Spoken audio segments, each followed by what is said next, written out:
नमस्कार, FM news देख रहे हैं आप। आपके साथ मैं हूं आस्था श्रीवास्तव। रुक करते हैं खबरों का। तो देश में लगातार कोरोना के आंकड़े बढ़ते जा रहे हैं। एक बार फिर से ये आंकड़े डराने लगे हैं।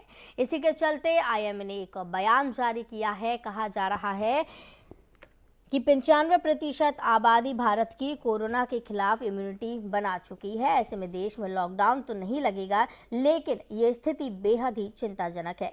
गुरुवार को देश में 185 नए कोरोना वायरस केस रिकॉर्ड किए गए हैं। कोरोना के खतरे को देखते हुए केंद्र सरकार अलर्ट हो गई है। इसे लेकर शुक्रवार को मनसुख मंडाविया सभी राज्यों के स्वास्थ्य मंत्रियों के साथ बैठक करने वाले हैं। गुरुवार को मीटिंग के दौरान पीएम ने मास्क पहनने और सोशल डिस्टेंसिंग का पालन करने की अपील की थी। इसके अलावा उन्होंने टेस्टिंग बढ़ाने और कोविड सैंपल की जीनोम सीक्वेंसिंग करने पर जोर दिया था। मीटिंग खत्म होने के कुछ ही घंटे बाद स्वास्थ्य मंत्रालय ने इंटरनेशनल ट्रैवलर्स के लिए गाइडलाइन भी जारी कर दी थी। तो बता दें कि भारत में कोरोना के बढ़ते खतरे के बीच इंडियन मेडिकल एसोसिएशन यानी कि आईएमए ने डॉक्टर अनिल गोयल ने कहा कि भारत में लॉकडाउन की ज़रूरत नहीं पड़ेगी। आईएमए के मुताबिक चीन की तुलना में भारत के लोगों की इम्यूनिटी ज़्यादा स्ट्रॉन्ग है। 95% आबादी कोरोना के खिलाफ इम्यूनिटी बना चुकी है। देश में ऐसे में लॉकडाउन तो नहीं लगेगा। लगातार देश में कोरोना के आंकड़े बढ़ते नजर आ रहे हैं।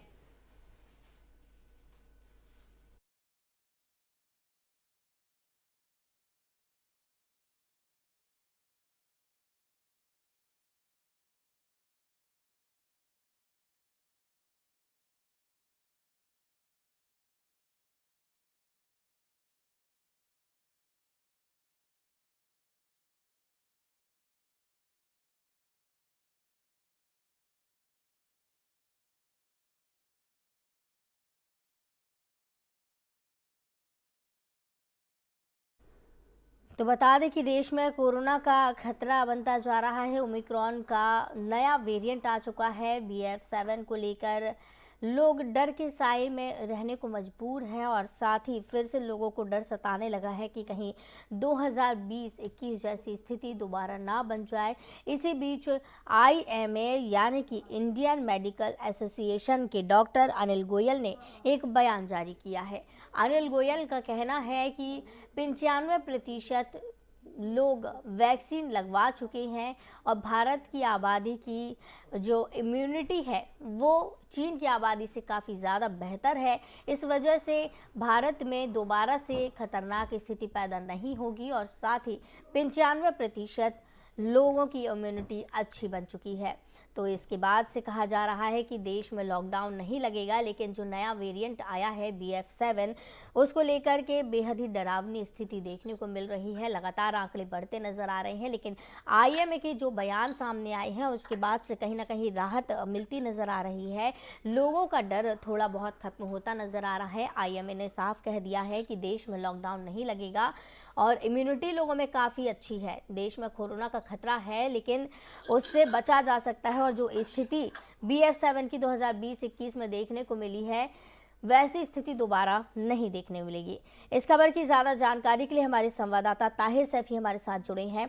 ताहिर, जिस तरीके से कोरोना की स्थिति देश में देखने को मिल रही है, लगातार आंकड़े बढ़ते नजर आ रहे हैं, नया वेरिएंट है, नए तरीके के सिम्टम्स नजर आ रहे हैं, तो इसको लेकर अभी देश में क्या देखने को मिल रहा है? लगातार बैठकें कर रहे हैं। देखिए बिल्कुल आस्था, आपको बता दूं कि भारत में जो है पहले से चाइना को देखते हुए अलर्ट घोषित किया गया है। सभी राज्यों के सीएमओ के द्वारा जो है आपात बैठकें बुलाई गई, बाकायदा स्वास्थ्य विभाग के अधिकारियों के साथ वार्ता हुई और कड़े कदम उठाने की जो है बात की गई है ताकि भारत में कोरोना जो है पैर न पसार सके। जी। लेकिन जिस तरीके से कोरोना का भूकाल जो है पूरे भारत में कटता हुआ नजर आ रहा है, लोगों में डर का माहौल बना हुआ है कि कहीं ऐसा ना हो कि एक बार फिर से जो है लॉकडाउन की स्थिति दोबारा से जो है देखने को मिले। उसी को लेकर लोग जो है चिंतित है। तो उसी को ध्यान में रखते हुए आईएमए ने जो है साफ कर दिया है कि लॉकडाउन लगने की अभी तक कोई स्थिति सामने नहीं आई है। हालांकि उनकी तरफ से जरूर कहा गया है कि लोग जो है सतर्क बरतें, इसके साथ ही जो है मास्क का इस्तेमाल करें और 2 गज की जो दूरी है इसका जो है पालन करते हुए अगर पाए जाते हैं तो हो सकता है कि आने वाला जो डराने वाला जो कोरोना का समय है उसको भारत आसानी से जो है झेलने का काम कर सकेगा और इसके साथ ही भारत में कोरोना जो है पूरी तरीके से पैर नहीं पसार पाएगा। जी। बड़ी पैमाने पर आबादी जो है भारत में रहती जाती है और भारत की जो आबादी खासकर वो दिल्ली एनसीआर के साथ साथ जो बॉम्बे जैसे शहर है या फिर लखनऊ है या फिर कलकत्ता है, इन शहरों पर ज्यादा पाई जाती है, जिसके चलते जो है लोग जो है एक दूसरे से सटते हुए नजर आते हैं और एक दूसरे में कोरोना संक्रमण के जो लक्षण होते हैं उसको फैलाते हुए नजर आते हैं। उसी को ध्यान में रखते हुए सतर्कता बरतने की जो है बात जो है जरूर कही गई है। यहाँ देखने वाली बात यह भी है कि जिस तरीके से चाइना हो, चाहे साउथ अफ्रीका हो या फिर अमेरिका हो, जी कोरोना को लेकर जो है सभी डरे सहमे हुए हैं। कहीं बिल्कुल। ऐसा ना हो कि देशों में जो है कोरोना बढ़ जाए, लोग जो है इसकी चपेट में आए। इसके साथ ही जिस तरीके से बीते दिनों जो है बात कही गई थी कि इंटरनेशनल एयरपोर्ट को पर जो है फ्लाइटों को जो है चाइना से रोक दिया जाए ताकि कोरोना संक्रमण को जो है फैलने से रोका जा सके। यहाँ जी देखने वाली बात यह भी होगी कि इंटरनेशनल फ्लाइट पे जो आने वाले शख्स अगर 14 दिन उनको क्वारंटीन में रखा जाता है तो हो सकता है कि अगर किसी में कोरोना संक्रमण के लक्षण पाए जाते हैं तो उसको फौरन ही वो एक तय जगह के जो है वहां पर जो है कैद करने के साथ साथ जो उसको कंट्रोल करने का काम किया जा सके और उस शख्स को ठीक करने के बाद जो है वापस जो है उसके घर भेजा जा सके और जो बाकी लोग हैं उनमें कोरोना संक्रमण फैलने से रोका जा सके। आस्था। बिल्कुल। और जिस तरीके से देश में कोरोना के आंकड़े देखने को मिल रहे हैं और चीन के जो आंकड़े देखने को मिल रहे हैं, इसको लेकर आईएमए का भी एक बयान सामने आया है। डॉक्टर का कहना है कि चीन जैसी स्थिति तो भारत में नहीं बनेगी क्योंकि यहाँ की इम्यूनिटी काफ़ी अच्छी है और काफ़ी लोग वैक्सीन लगवा चुके हैं। देखिए बिल्कुल इसमें कोई दो राय नहीं है। जिस तरीके से आईएमए की तरफ से जो है कहा गया है कि बड़े पैमाने पर भारत में लोगों को जो है वैक्सीन लगाई जा चुकी, चाहे वो सेकेंड डोज हो या थर्ड डोज हो, यानी कि साफ तौर पर बूस्टर डोज भी जो है बड़े पैमाने पर लोग जो है लगा चुके हैं। इसके साथ ही जो इंडियन लोग हैं उनकी बूस्टर पावर जो है मजबूत बताई जाती है, इम्यूनिटी मजबूत बताई जाती है, क्योंकि बड़े पैमाने पर मजदूरी तबके के यहाँ लोग पाए जाते हैं और मेहनत मजदूरी करते हुए नजर आते हैं, जिसके चलते उनकी जो इम्यूनिटी है वो मजबूत पाई जाती है। लेकिन उसके बावजूद भी लोगों को सतर्कता बरतनी चाहिए साथ ही, क्योंकि जिस तरीके से चाइना में लगातार जो है कोरोना संक्रमण अपना जो है कहर बरपा रहा है, बड़े पैमाने पर जी लोगों की मौत जी हो रही है, अस्पतालों में बेड्स नहीं मिल पा रहे हैं, ऑक्सीजन नहीं मिल पा रही है, दवा नहीं मिल पा रही है, तो ऐसी सिचुएशन भारत में ना आए उसको लेकर जो है जरूर जो आईएमए है वो साफ तौर पर जो है दिशा निर्देश जो है जारी जो है कर रही है, क्योंकि इंडियन मेडिकल एसोसिएशन का साफ तौर पर जो है कहना है कि कहीं भी अभी भारत में लॉकडाउन लगने की स्थिति नहीं है, लेकिन साफ तौर पर सतर्कता बनाए रखनी जरूरी होगी ताकि कोरोना संक्रमण को पूरी तरीके से हराने का काम भारत जो है कर सके। शास्त्र। और जिस तरीके से कहा जा रहा है जो ट्रैवलर एडवाइजरी जारी की है, इंटरनेशनल फ्लाइट्स की जो बात की जा रही थी और आज एक बार फिर से स्वास्थ्य मंत्री बैठक लेने वाले हैं, तो क्या लगता है इसको लेकर क्या कुछ चर्चा की जा सकती है? देखिए बिल्कुल आपको बता दूं कि इंटरनेशनल फ्लाइट्स में जो आने वाले लोग हैं उनको लेकर जो है लोगों में चिंता का विषय जरूर है, क्योंकि पिछली बार कभी जिस तरीके से विदेशों से आने वाले जो यात्री थे उनके द्वारा जो इंडिया में आते हैं और उसके बाद सीधे वो अपने घर चले जाते हैं और एक दूसरे में संक्रमण फैलाते हुए नजर आते हैं, जिसके चलते पूरे भारत में जो है कोरोना संक्रमण के जो मरीज थे उनका आंकड़ा बड़े पैमाने पर अचानक से जो बढ़ा था, जिसे कंट्रोल करने में खुद सरकार को कड़ी चुनौतियों का सामना करना पड़ा था। तो दूसरी तरफ भारत में भी चाहे वो ऑक्सीजन की बात रही हो, वैक्सीनेशन की बात रही हो या फिर अस्पतालों में बेड की व्यवस्था की बात रही हो, सभी को लेकर जो है कई सवाल खड़े हुए थे। हालांकि बड़े पैमाने पर विदेशों तक से जो है ऑक्सीजन जो है सप्लाई की गई थी ताकि जो लोग हैं उनको ऑक्सीजन जो है समय पर उपलब्ध कराया जा सके, लेकिन जिस तरीके से कोरोना संक्रमण के दूसरे लहर ने जो है भारत में अपना कोहराम मचाया था, बड़े पैमाने पर लोगों की मौत हुई थी, तो ऐसी स्थिति दोबारा ना हो उसको लेकर जो है समीक्षा बैठक जो है की जानी है ताकि आने वाले समय को समय रहते जो है कंट्रोल करने का काम किया जा सके। और जिस तरीके से इंटरनेशनल फ्लाइट जो है चाहे वो चाइना की हो या फिर जो अमेरिका के हो या फिर अन्य किसी देश की हो, उसको लेकर जो है आपस में जो है वार्ता होगी और उसके बाद जो है डिसाइड किया जाएगा कि क्या वाकई जो है ये सिचुएशन आ चुकी है कि चाइना की जो फ्लाइटें हैं उनको पूरी तरीके से रोक दिया जाए। लेकिन यहाँ देखने वाली बात ये भी होगी कि अगर मान लीजिए हम चाइना की फ्लाइटों को जो है पूरी तरीके से प्रतिबंध जो है भारत में आने से कर देते हैं, तो उसका दूसरा रास्ता जो है यात्रियों के पास जो है बच जाता है। चाइना के माध्यम से जो है दूसरे देशों में जा सकते हैं और दूसरे देशों के माध्यम से वापस जो है इंडिया में आ सकते हैं। यानी कि साफ है कि रास्ते फिर भी खुले रहेंगे, लेकिन बड़े पैमाने पर जो है भारत को जो है इंटरनेशनल फ्लाइट बंद करने के बाद नुकसान का जहां सामना करना पड़ेगा, तो दूसरी तरफ वो भारत के लोगों को और खतरा डबल होता हुआ नजर आएगा, क्योंकि पहले वो लोग जो है चाइना जाएंगे और जिस देश से वो फ्लाइट लेकर जो है भारत वापस आएंगे, फिर वहां का भी खतरा जो है भारत के नागरिकों को ऊपर बनता हुआ नजर आएगा कि कहीं ऐसा ना हो कि अगर अगर वो चाइना से बच जाते हैं या फिर थाईलैंड, अमेरिका या फिर अदर किसी देश में जाते हैं तो वहां से उनको जो है कोरोना संक्रमण के लक्षण लग जाए और वापस जब वो इंडिया आते हैं तो यहाँ आने के बाद वो एक दूसरे में जो है संक्रमण फैलाते हुए नजर आए। साफ तौर पर है कि जो इंटरनेशनल फ्लाइटों में आने वाले लोग हैं उनको अगर 14 दिन क्वारंटाइन में रखा जाता है तो हो सकता है कि आने वाला जो समय है वो कोरोना संक्रमण से जो है कंट्रोल करने में एक बड़ा भूमिका निभा सकता है। तो कहीं ना कहीं ताहिर अब इस बीच ये नजर आ रहा है कि जैसे पीएम इस पर संज्ञान ले रहे हैं, स्वास्थ्य मंत्री इस पर संज्ञान ले रहे हैं और सभी राज्यों के मुख्यमंत्रियों ने कल बैठक की थी। आज स्वास्थ्य मंत्रियों के साथ मनसुख मंडाविया बैठक करने वाले हैं। तो स्थिति गंभीर ना हो उसके पहले ही इस तरीके के एक्शन लिए जा रहे हैं ताकि पहले जैसी स्थिति ना बने।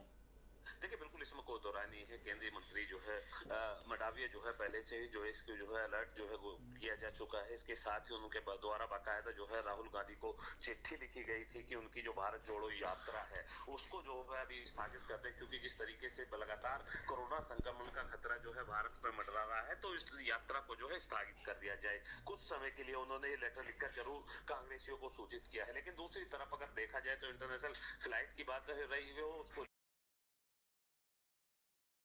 राज्यों के मुख्यमंत्रियों के द्वारा बुलाई गई है। केंद्रीय मंत्री स्वास्थ्य जो है वो खुद जो है इस मामले को लेकर काफी चिंतित बने हुए हैं, लगातार मीटिंगों का दौर जो है चला आ रहा है। इसके साथ ही यहाँ देखने वाली बात ये भी है कि जिस तरीके से राहुल गांधी को चिट्ठी लिखकर जो है केंद्रीय मंत्री के द्वारा जो है भारत जोड़ो यात्रा को जो है स्थगित करने की बात कही गई थी, तो कांग्रेसियों के द्वारा उसको जो है दूसरे नजरिए से लेते हुए उनका साफ तौर पर कहना है कि जिस तरीके से राहुल गांधी की यात्रा जो है भारत जोड़ो चल रही है उससे बीजेपी घबरा गई है और यही कारण है कि बीजेपी को अपने घर जो है जाते हुए बिल्कुल ताहिर। तो कहीं ना कहीं अब यही लग रहा है आईएमए का जिस तरीके से बयान आया है, जिस तरीके से स्थितियां देखने को मिल रही हैं, राहत की बात देश के लिए है क्योंकि चीन की जो स्थिति है बेहद ही भयावह स्थिति है। ऐसी स्थिति भारत में नहीं बनेगी और लॉकडाउन भी नहीं लगेगा, बयान जैसा कि सामने आया है। अब देखने वाली बात यही होगी कि आगे क्या कुछ होता है, कि किस तरीके से आंकड़े बढ़ते हैं, किस तरीके से केंद्र सरकार स्वास्थ्य मंत्रालय इस पर कदम उठाता है। बहुत बहुत धन्यवाद ताहिर हमारे साथ जुड़ने के लिए और इस खबर की ज्यादा जानकारी के लिए।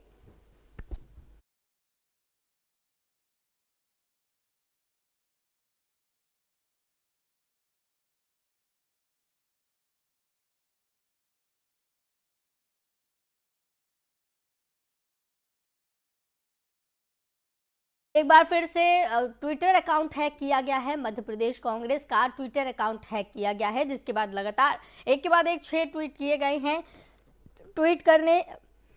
ट्विटर अकाउंट हैक करने के बाद हैकर ने लगातार 6 बार ट्वीट किया। इन ट्वीट्स में एक वेबसाइट को प्रमोट करने की बात की गई है।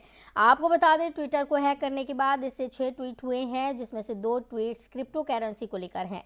जानकारी के अनुसार कल रात मध्य प्रदेश कांग्रेस का ट्विटर हैंडल हैक कर लिया गया था, जिसे लगभग 2 घंटे की कड़ी मशक्कत के बाद दोबारा रिकवर किया गया।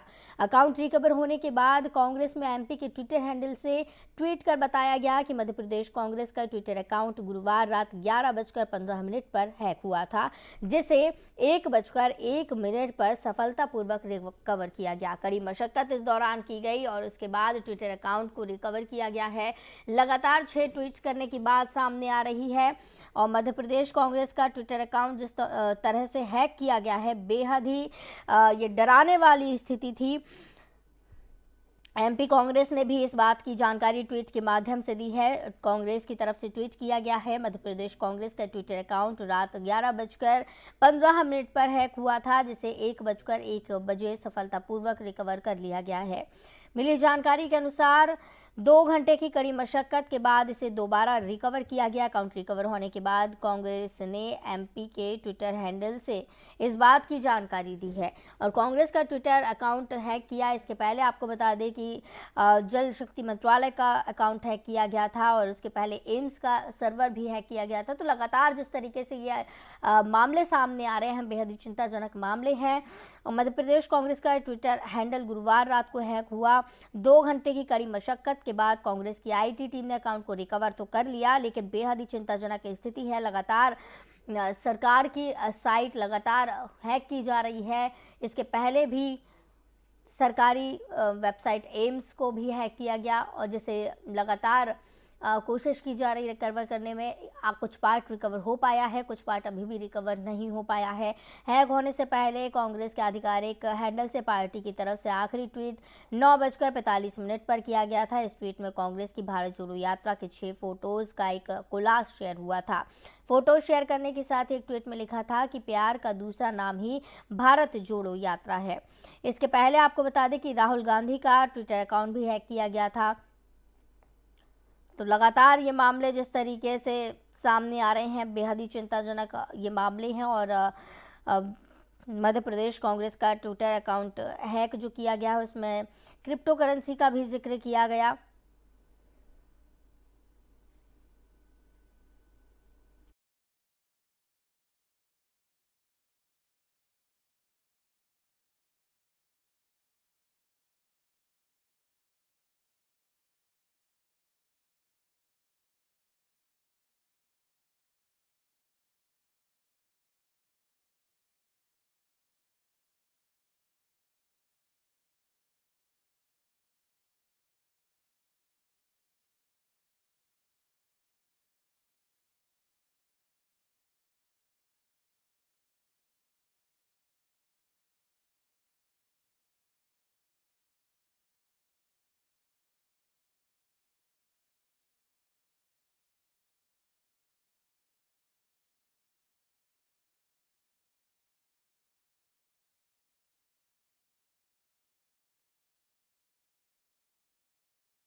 दुनिया भर में कोविड के बढ़ते मामलों को देखते हुए दिल्ली एम्स में एडवाइजरी जारी की गई है, जिसमें कहा गया है कि अब एम्स के स्टाफ को अस्पताल परिसर में कोविड नियमों का पालन करना होगा। परिसर में मास्क पहनना अनिवार्य कर दिया गया है। 5 से ज्यादा लोगों के जमा होने पर रोक लगा दी गई है। इसके अलावा कैंटीन में भीड़भाड़ से बचने की अपील की गई।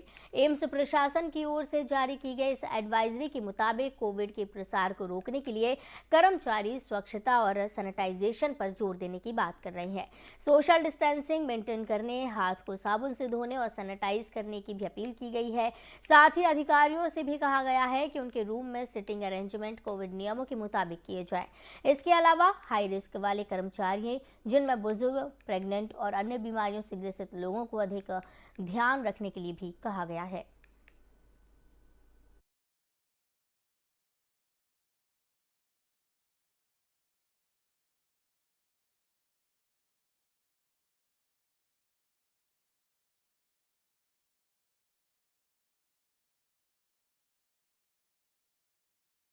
तो इस बुलेटिन में फिलहाल इतना ही। मुझे दीजिए इजाजत। नमस्कार।